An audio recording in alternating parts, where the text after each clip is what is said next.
Okay, so before I get started on this, I wanted to remind everybody that the keynote symposium is coming up in California. That's September 6th, 7th, and 8th. This is going to be the symposium to attend for all of those who are really trying to focus their practice on microbiome.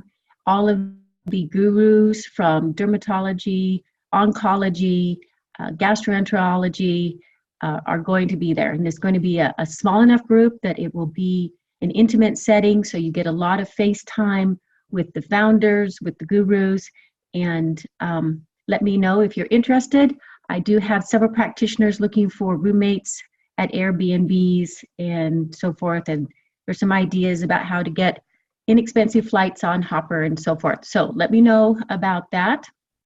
And it is 10 o'clock, so I'm going to jump right into the presentation here. And it is being recorded, so we will be able to. What I've been doing recently is just kind of reading my introduction so that I'm consistent. So here goes. My bacteriology is from Moscow. My microbiology on pharmacy in Sweden for 2 years.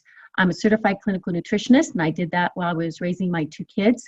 These Ds, D1 through 5, this is kind of my extended version of my intro that when you see that most defining moments in your life begin with D, you'll understand that. I became a traditional naturopath and transitioned then to nutraceutical sales. After 30 years in Texas, I moved to Idaho to be an organic farmer and rancher.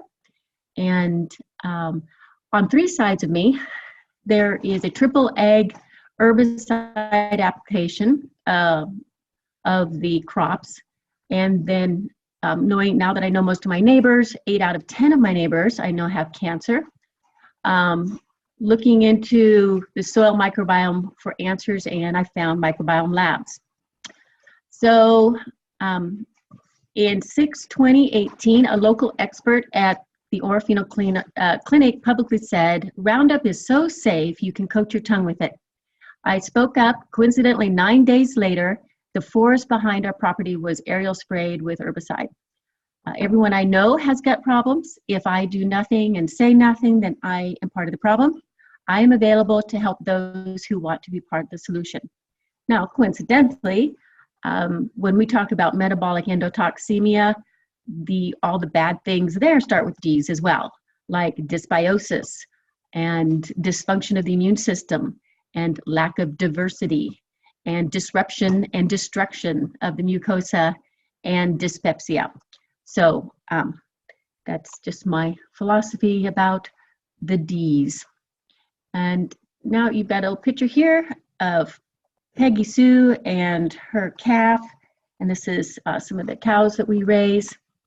And if we can get it to advance. Okay, and this is the what's posted all along the trees behind our property when they aerial sprayed that particular time. Now, what I wanted to cover today was spores in particular, some of the questions we have about our products, more about how spores work. I have this saying here, Sporalicious, just to help to change the perception of spores. When I first heard this word spore and saw the booth, I was a little put off. I thought, I thought spores were bad things. So, but I want to like kind of a PR for spores and talk about the indestructible, indispensable, and often misunderstood spore. So the first thing to know about the spores is this spore is very much like a spaceship or armor, and it's very resistant. It's resistant to acid. That's how it gets past the gastric barriers, the pancreatic enzymes, and the bile salts. It's also resistant to time. I mean, there are archaeological digs where they have found spores that are thousands of years old, and they can still germinate. And quorum sensing is one of the aspects of these bacteria. Other bacteria in the gut have it. There's a hierarchical type of quorum sensing, meaning that some are better than others. There is a link on this, and these slides are available to you after this on the Microbiome University. But this link goes to a Princeton University professor about 20 years ago, talking about the chemical surveillance system of these bacteria and how they know what's in their environment, who's in their environment, even what species are in their environment. And that's how they're able to create like a custom smart bomb for a particular pathogen by making their own antibiotics and coming out of the spore locked and loaded to attack a particular pathogen. So these are very intelligent organisms, and we should respect that they know more than we do in their environment. I think I covered all that. Now, the spores are able to create metabolites that are like gifts to their friends. So, for instance, vitamins and antioxidants and short-chain fatty acids. These are the gifts that they can give to their friends. And they also, when they're taken during digestion, which is a very energy-consuming process, they quorum sense that that's the time to make digestive enzymes. So they help the host, which is us, in making these digestive enzymes to help us digest our food, because what's good for us is good for them. So remember, there's that symbiotic relationship that's going on. So this is a flyer. It's no longer available because it's not compliant as far as the language. There's some things in there that make some claims that they need to rework. But I find it very handy to use, just because what we're looking at are the different jobs that these spores can do. So for instance, the Bacillus clausii, it kind of acts like the sheriff. They make antibiotics, so that's kind of their weapons, against the bad guys. This particular species is also in the product Restore Flora with the Bacillus subtilis and Saccharomyces boulardii. So that is a specific 2-spore product that we have. The next organism is Bacillus coagulans, and this one is like a community organizer. This organism helps the group, the village, to colonize better. The other organism is Bacillus licheniformis, and this is a very important one for producing the full spectrum of B vitamins, including methylated folic acid, and it helps rebuild the host. And as you know, in metabolic endotoxemia, that's really important.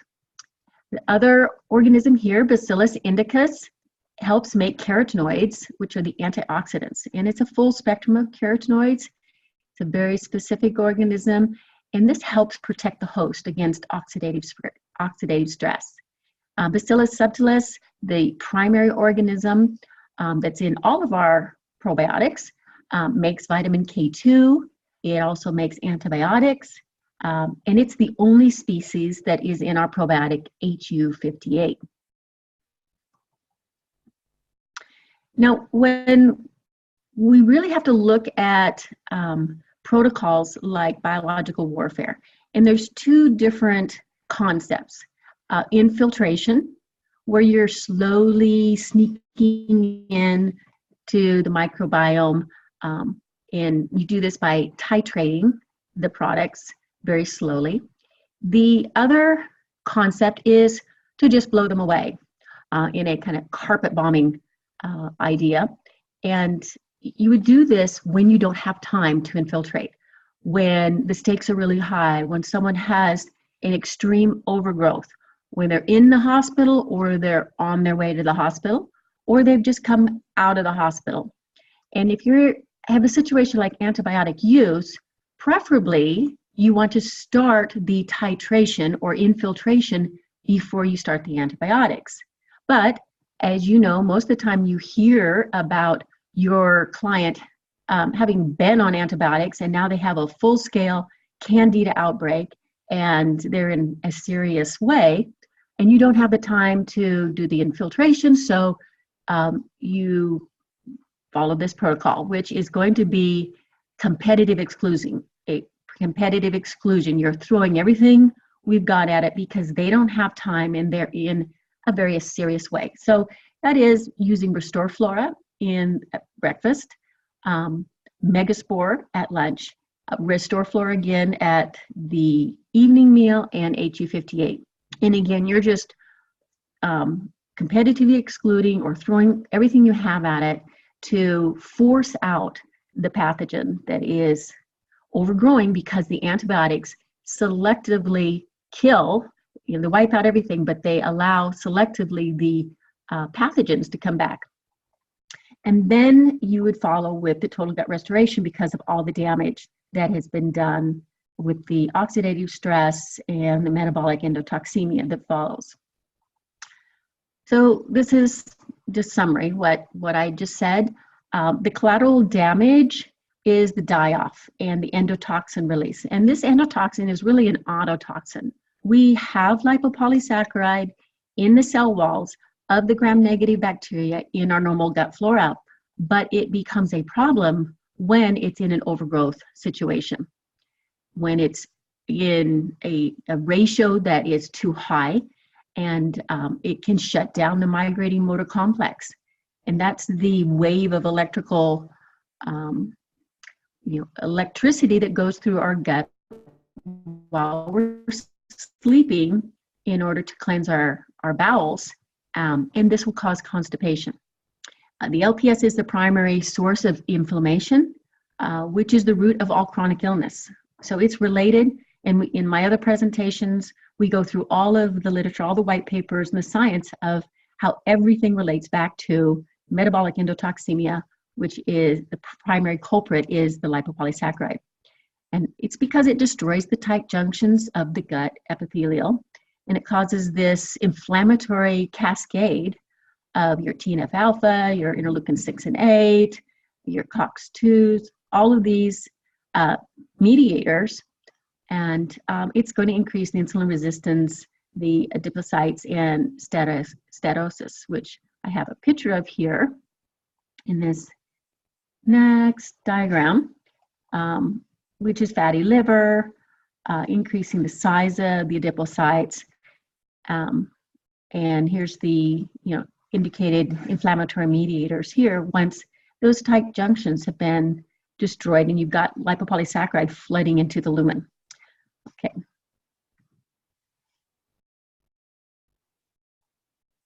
Okay.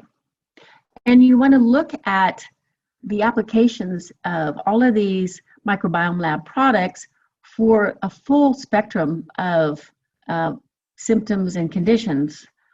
All those, of course, that deal with the gut, IBS, IBD, DVT, Crohn's, SIBO, food poisoning, constipation, diarrhea, but also you need to consider it for all of these other conditions: autoimmune disease, skin conditions, autism, mental and behavior disorders, infections, and protection from GMOs, glyphosate, or all of the herbicides, antibiotics, vaccines, and all of the other pharmaceuticals from big pharma, the other stuff that they're spraying, not only in ag, but along the roads and highways of our country, and the things we call food, the synthetic additives in big foodie.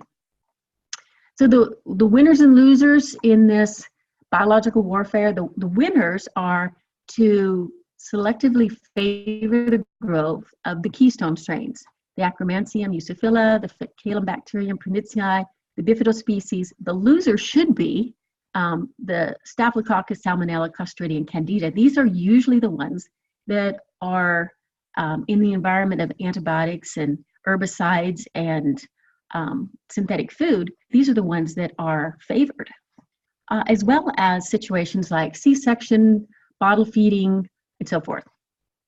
Now, I wanted to go over some of the major questions that we've had on the other products. The Mega Prebiotic, what we have are the select galacto-oligosaccharides, the fructooligosaccharides and the xyloligosaccharides. And you can see that each of these are brand names. And what we've done is put these very specific fibers together for a very powerful product.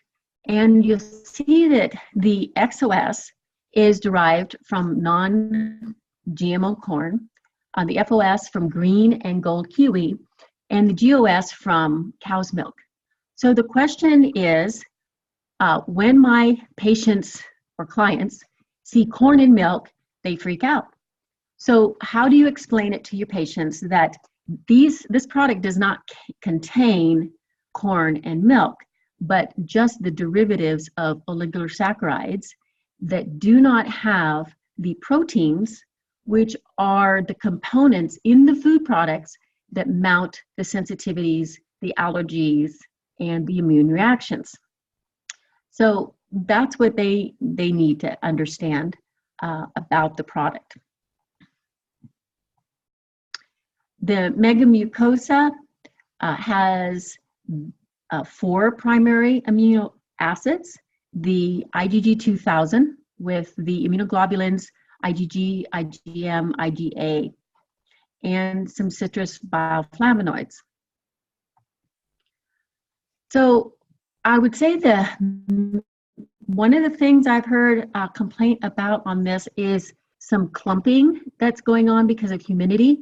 And what we found is a good fix for that is leave, and this is only happening in states like Florida and Texas because of the humidity. So just leave the inner seal on the product that's below the outside lid, and that helps keep the moisture out, and then it won't clump. So that's important to know. Everybody's microbiome responds differently. So yes, you can get all sorts of reactions to these products. And I mean from gas, bloating, constipation, diarrhea, cramps, and foggy thinking. It's not with everybody, and it may undulate. So I can give you some encouragement that, and I'm trying to build these testimonials on the Microbiome University too.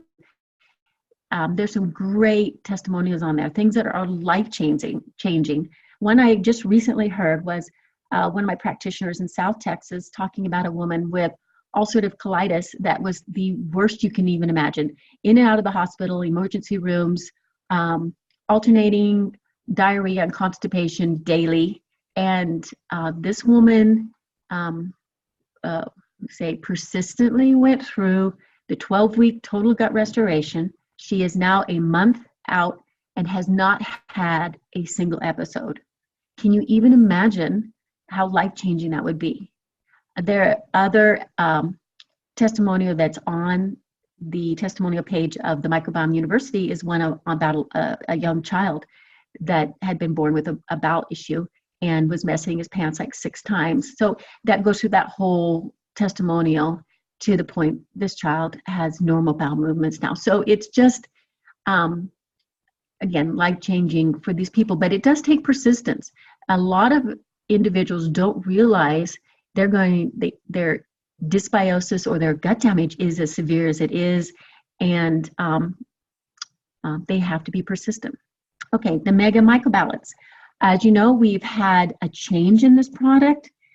It was very effective. Undecanoic acid or undecanoic acid, depending on how you want to pronounce it, and the B propolis, helping with candida. What we found is that it was really stronger than what we thought. It was 5 gel caps 3 times a day.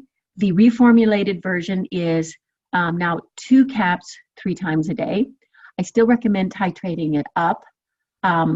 What the pushback on this product was is that to keep this gel cap gelatinous, it had carrageenan in it. And no matter how small amount of carrageenan in it, again, it was kind of like that corn and milk on the other product. Some patients will have a reaction just reading the word. So they went back to the drawing board, reformulated it, found a tapioca type of starch that would keep the gel cap together. So they relaunched it. It was very popular. People had been waiting for it. So right now it's out of stock, but it will be back. And that's the story on the Mega Microbalance. And this is, again, just to remind you, it's different because it pulls the roots.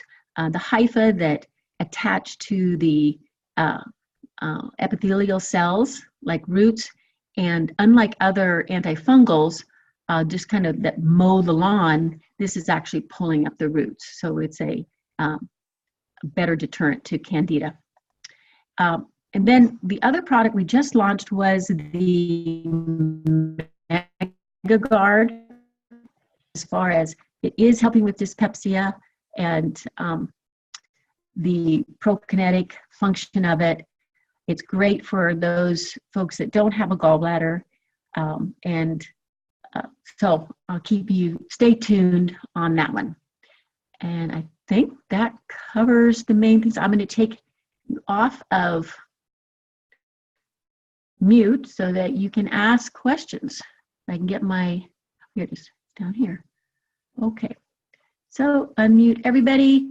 Okay, so we kind of went over the majority of what the questions are, but what individual things have you heard? What would you like to know about?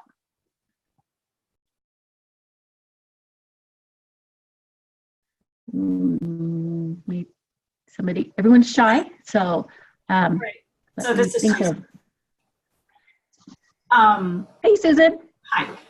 I'm just learning about these products, so at this point I don't really have any questions. But I'm very intrigued by this, and I am the health and wellness coach of Dr. Louisa Thompson, the optometrist in San Antonio. So super. We're looking at bringing this into the practice and learning about it. So that's where I'm at with this right now. We have a up to do. Excellent, excellent. We do have a brand new, let me see if I can click to it quickly, brochure or booklet. And I'm gonna just, I'm putting it in the signature of all of my emails. And so let's see if it'll pop up here. Here it is, TGR booklet. And it has a protocol started, and it has the full titration of the Megaspore, and then you can add, it takes about 3 weeks, at one every other day for a week, and then one a day for a week.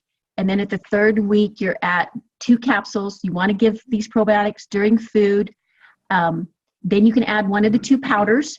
If they had any pushback, as in die off, like gas or bloating, I would start the first powder as the Mega Mucosa because of the IgG, which helps soak up that lipopolysaccharide, which is the die-off agent that causes any of the issues. And then the second powder titrating it would be the prebiotic. So here's the protocol that they have, which is just, titrating each one of those. And if they had any dyspepsia, you can add that MegaGuard right at the very beginning, because that's an acute symptom that, people are experiencing every day, and we have something that will help. So there's no sense in making them to wait for that. So even though the cause of GERD is the dysfunction in the bowels, you have to approach it at both angles, helping them with the acute symptoms as well as helping. So I hope that helps a little bit in just how to look at it in getting started. Oh, that handout is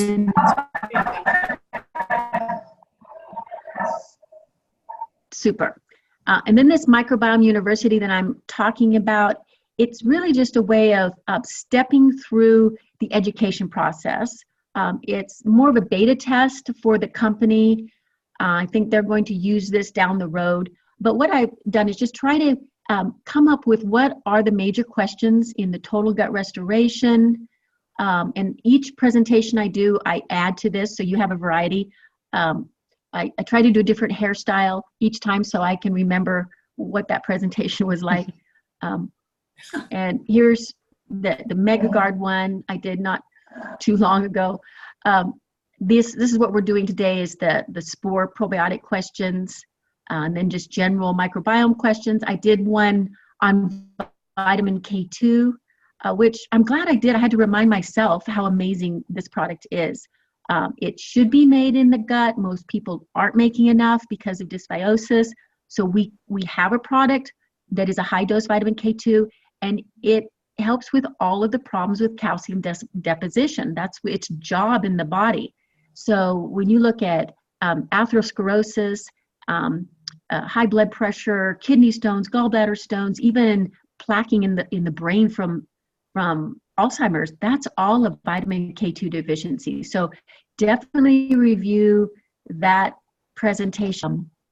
I did one last week on myth-busting probiotics. You're going to get a lot of questions from the general public about how is this probiotic different than the one I get at Walmart or the one my other doctor gave me? You know, why are spores better than, you know, the lactobacillus and bifidus type? What, you know, how, you know, it looks like when you look at the bottle, there's only 5 in there, and I thought I was supposed to have 100 different species. There's only 4 billion. I thought I was supposed to have, you know, 10 trillion. You know, so it answers those basic questions on how we're different from the competition or what else is out there, what questions you're going to get. And that's really, I haven't gone into the individual conditions yet, but I plan to on their own individual, you know, for autoimmune disease and, you know, Hashimoto's and some of those things. So that's yet to come. But I just wanted this to be a resource for you. Yeah, and then the answers are on the next page. And in case some people kind of like to see the questions first to see what they already know before. And if you see an answer you don't agree with, let me research it. I am not infallible. So, and then I'm trying to put all of these, you know, references. We have so many webinars that Kieran Krishnan has done out there. I think he's done over 60, and they all have different topics. And so as we're reviewing them, I kind of like to highlight those, especially if I know you're particularly interested in a certain specialty or subject. You know, I try to, you know, if it's autism or autoimmune disease, try to, you know, direct you in that way. And recent question. Oh, that's, yeah. As I'm responding to different emails and things, I was going to try to just have a running list of some of the most recent questions. And then I had this last tab of encouragement. Again, those testimonials, I find those really encouraging. You know, sometimes you're working with people and you might just get a rash of like the worst gut problems in the state, and you think, why me? But it's your practice is going to attract the most difficult patients. You know, if it was easy, you know, they wouldn't be seeking you out. So I just want to give you that encouragement. And then just, you know, I've worked with practitioners for a long time. So please use my years of experience out there if I can help you, because I was a practitioner at one time. So tap into that. If there's, just know that many of my practitioners are discouraged because they themselves are having some gut issues. And it's my firm belief that we struggle with things that we are meant to help other people with. So I've seen this over and over. So I just want to leave you with that, that encouragement too. So I've been talking a lot. Feel free to jump in there. Hi, as you can see, I'm still figuring out. Hey there. Can you hear me? Hi, can you hear me? I can. Okay, hi, this can. is Can Melissa, you hear me, and Melissa? like Susan. Yes, I can. Yeah, my like Susan, I'm like completely new to all of this, and I've been in correspondence with you a couple times and trying to learn about protocols. And one of the questions I have, okay, I see the 12-week total gut restoration. Are there, I guess I have questions about time periods. I've heard of people that take like Megaspore continually. So yeah, I'm just wondering about that, time periods and how that relates to different protocols. Super So we have what is most common, and it is true. Most people will be on the total gut restoration about 3 months, and then you let the powders run out, and then you just maintain with Megaspore 2 to 3 times a week. So that's in general. What I always try to do is give some expectations to my individual clients, and it really has to be customized to how severe is their condition and how long have they had it. So I would use the calculation for every year that they've had a severe condition, they should count on 1 month to heal it. So if they've had IBS or any one of those gut conditions, say for 4 years, I would say, count on 4 months to work on this condition.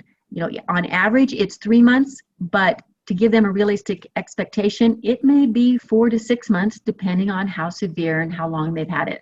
And yes, the plan is not to keep on these products forever. It's to heal that mucin layer, to stop the leaking gut. And then once they have that in place, their own keystone strains of their microbiome should protect it.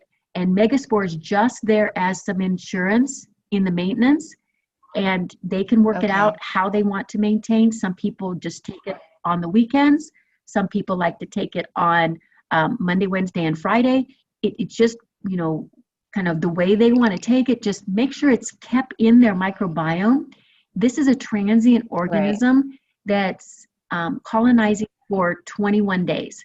So we're just keeping it in the presence of in enough amount that if something were to happen and they were to get a severe exposure of whatever, they went traveling overseas, they had to have an antibiotic, they drove into northern Idaho when they were spraying herbicide, it would be easier to bring their microbiome back online if Megaspore was in their system versus starting from scratch. I see. Okay. Did that help, Melissa? Okay. Yeah, that's helpful. Yeah. And when you're saying a severe condition, I mean, how would you define that in general? I know you can't define it, right down to every condition, but usually,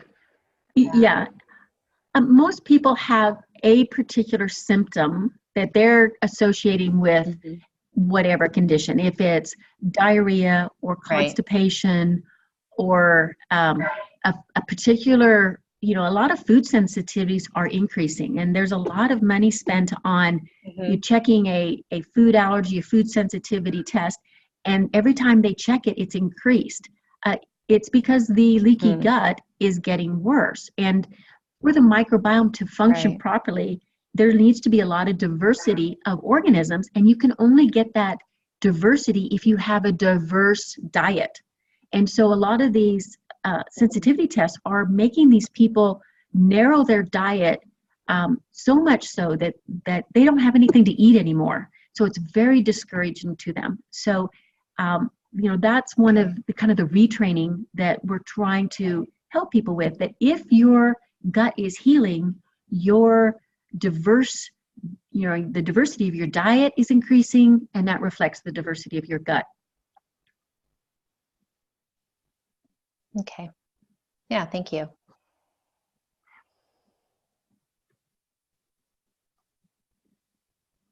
Great questions. Yeah.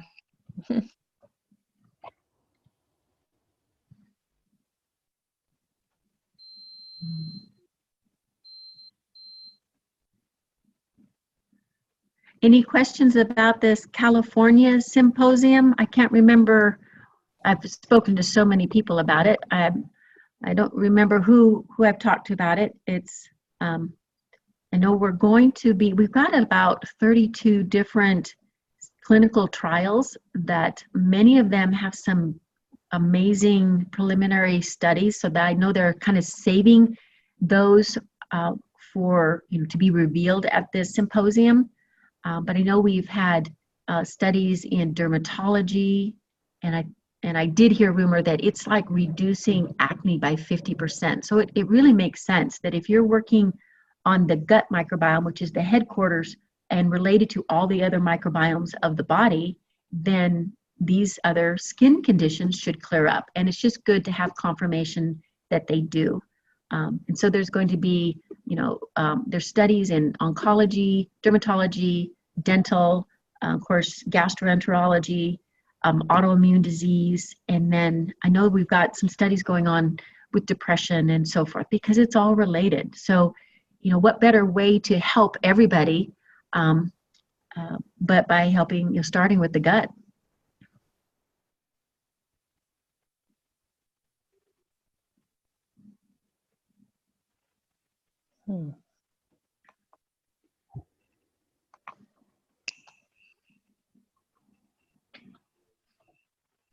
So, anybody up for going to California? Oh, I don't think I'll be able to make it, but. That's okay. That's okay. See, I'm at a disadvantage. All of your cameras are off, so I can't see your body language. Yeah. Oh, yeah. Okay. Here I am. Oh, there you are. Just noticed that. Yeah. There. Yeah. Yay. Yeah. Hey, Susan, do you have a webcam? Yeah, I do. Here I am. There you are. Yay. Okay. That's super. Now, I don't know why I can't see both of you at the same time. It's like one or the other, how they're doing this. Oh, there, I did it. Okay. This Zoom, I think all of the millennials have such an advantage because it's like they're coming out of the womb with face chat and FaceTime. Yeah, that's and right. They're so comfortable with this. Yeah. Yeah.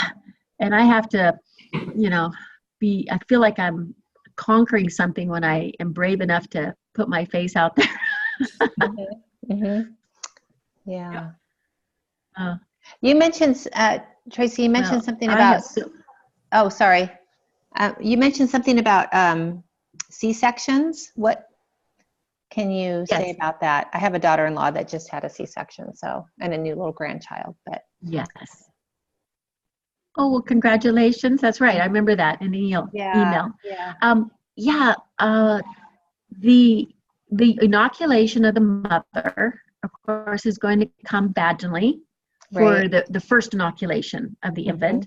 And then you're also going to get some inoculation through the breast milk. Is your daughter breastfeeding? Yes, she is. Super. Yes. Yeah. Okay. So what happens is, even though it's a skin inoculation, these organisms are going to translocate to the different microbiomes for the infant, including the gut. So there's a scattergram that I've done in some of my other presentations, and you'll see that that is their foundation, and it's a unique fingerprint. And after 838 days, you cannot add to that microbiome. So the door is shut. Wow. After that point, the best we can do is, organisms, they're transient. Like megaspore, it's going to be transient, where we encourage those keystone strains to thrive and do better, and we discourage the pathogens. So what is real important is, because your grandchild is good, already has started off with a disadvantage, they still have those keystone strains, but they're at a lower amount. It's important to get that megaspore already introduced in a small amount, so that you can take and jumpstart those Akkermansia, the Faecalibacterium, and the Bifido, and even start the prebiotic, because then that's going to feed them, so that you can grow those initial keystone organisms and help as much as you can because of that disadvantage. Okay. And so what would this is, I think, a lot of the problem. Oh, sorry. Go ahead. Keep going. No, that's good. That's the right question. The amount that you would give an infant like that, you can actually actually, what a lot of moms do while they're breastfeeding is put some of the spores right on their breasts, and introduce it, into the breastfeeding child that way. And then eventually, as they start going to a formula, just go ahead and put a half a capsule in the formula. The problem is not going to be overdosing with spores. It's how sensitive is their gut microflora and how are they going to tolerate it. So you just want to go slow enough, that the baby's not going to have some intestinal cramping and cause crying and so forth. Right. So Which go she's slow already enough had, so yeah. that Okay. yeah. So start introducing it real slowly. Most children were dosing by weight. Most of them are taking a half a capsule, and it can be mixed with a food or beverage. And then the other products, they're fine for children as well. Just, very slowly though, dosing by weight. Instead of a half a scoop, I would use 1/8 to 1/4 of a scoop. As the child gets older, but just a little bit right now so that, you can intervene and give them the best opportunity because of the disadvantage he started off with, or she. And this is really where the problem, the disadvantage that a lot of the kids, if they've had a C-section, or they have been bottle fed, or they had a traumatic birth, or their mom was in poor health, and then they're introduced to a lot of vaccines, before they're, 2 years old, their immune system is at a great disadvantage, and that's where you see a lot of the developmental issues start. So you've got to protect the immune system. It's in the gut, and these kids need all the support you can give them. Okay. Yeah, that's very helpful. Thanks. So I have a question. You said something about scoops. So does the Megaspore biotic come in a powder form other than just capsules? No, it's in capsule. No, it just in capsule. And so we break open the capsule for kids.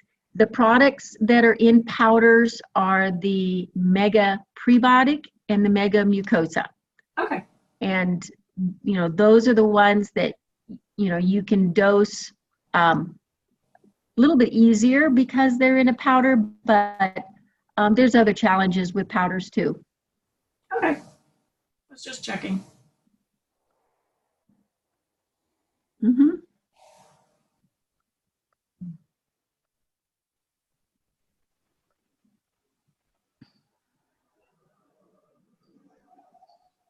People ask me about animals too. We've got a lot of veterinarians that are using these products. Most holistic vets know that anything that, supplement-wise or food-wise that helps humans will help animals as well. Probably the best science we've had in the nutrition industry originally came from veterinarians. So know that your household pets can benefit from, these products as well. Excellent. What we're seeing, I think, is a full-on assault on the microbiomes of humans and animals, and for a variety of reasons. I kind of showed, where I live, and I thought my own private Idaho was a piece of paradise, but we're sinking in, a toxic soup up here. And I think it's true for a lot of the agricultural communities in the United States. So, the damage to the microbiome of the soil and the farmers is not going to be a good thing for our country as a whole. But I see a lot of practitioners when I go to these trade shows that are also struggling with their own gut health. And I think that's, again, just the industrialization, the commercialization of our food supply that is hurting everyone.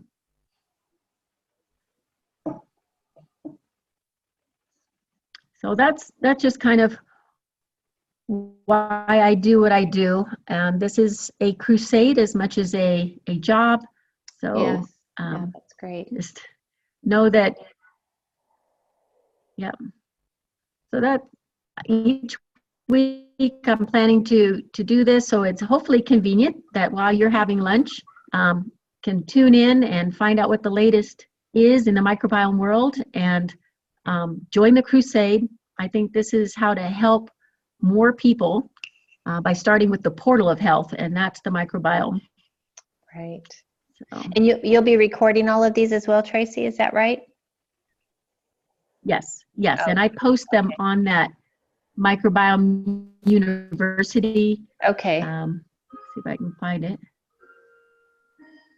Yeah, maybe I got rid of, yeah, so it's where it says the tab that says answers, and each one of the presentations has a link for that particular Zoom. Okay. So,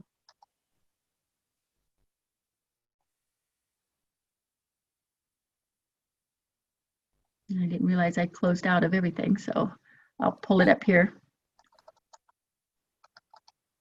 My internet actually works better than my phone up here. Okay. I have to stand by the window with my arm up and my leg out in order to talk on the phone. So,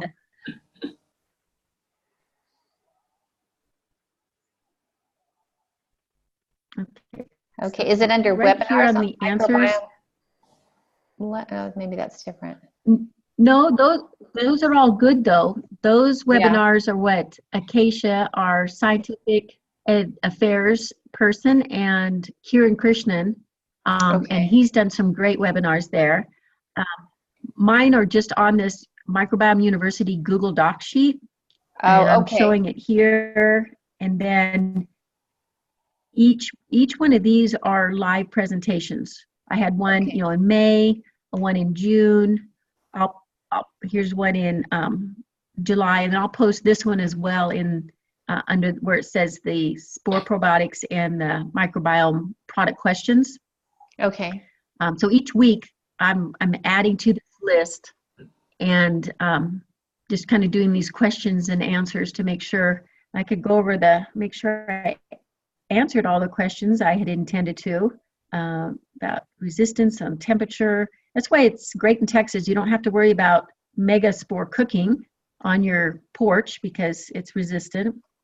Here's a question on MegaGuard because it has the licorice. The question was, will it raise blood pressure? The answer is no. It's because there's only 0.5% of the glycyrrhizin, which is the component that raises blood pressure. It's a high content flavonoid, and that's how it's helping with dyspepsia. How does Megaspore increase diversity? It's because it produces short chain fatty acids, which is what feeds the keystone strains. And that's what increases diversity. So the idea that a lot of practitioners will rotate probiotics is really a fallacy. It's a myth. They don't increase diversity. Wow. But we have the science to show that ours does. Yeah. And that presentation I did on myth busting probiotics is right here. So just click on that link there. Well, how about our main video? Okay, yeah, there it is. Okay, so there is a link there. Okay, I'll make sure because I'm having trouble seeing the link on. But that was last week's. I'll make sure that that's posted. But that will go over the science behind, the reason Megaspore will help with diversity, why the amount of CFUs is enough, why you don't need acid-resistant capsules, why you don't need to refrigerate it. So those are questions. If you haven't had them already, you will get them. Okay.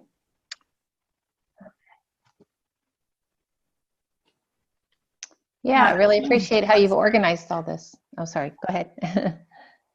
No, I was just saying this looks great. I will go back and watch all this stuff. Yeah. Yeah, really appreciate how you've organized it. Well, I hope it's laid out so that it's not overwhelming, but in some kind of, strategic outline so that it kind of, accumulates or, accumulative knowledge and adds to it each time. Yeah. Well, thank you for your dedication. Yes, thank you. Well, you're very welcome. I will be coming to the Austin, San Antonio area in not too distant future. Our plans are to spend the summers in Idaho and the winters in Texas. So we'll start in the Dallas-Fort Worth area for October, and then Houston area in November, and then Austin for December and January. And then if we still have, we're still married and still doing well, we'll continue. Oh, my husband's out on the porch. He didn't do that. No, but my husband is taking over East Texas because Microbiome Labs has grown to the point we need to split the state. So he's going to do East Texas. I'm going to do West Texas, but we'll be traveling to a city near you in the microbiome bus soon. So are you planning on Melissa, doing? I forgot, you're in Idaho. I'm in Idaho, but Sorry. that's kind of where I'm based, but I'm going to be overseas actually in Turkey for a good part of the year. So, yeah. Okay. A different type of hybrid. Yeah. I'm in the Austin. Sorry, I interrupted, Susan. Hmm? Perfect. So are you Perfect. planning on? Yeah, Austin is probably. Are you planning on doing presentations here and there, or? Yes.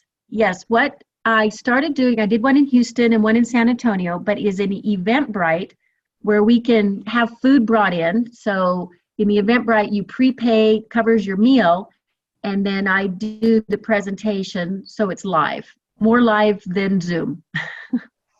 Oh, cool. All right. Well, I look forward to that. And we do plan to do one in Boise too, so not to leave you out, Melissa. Okay, thanks.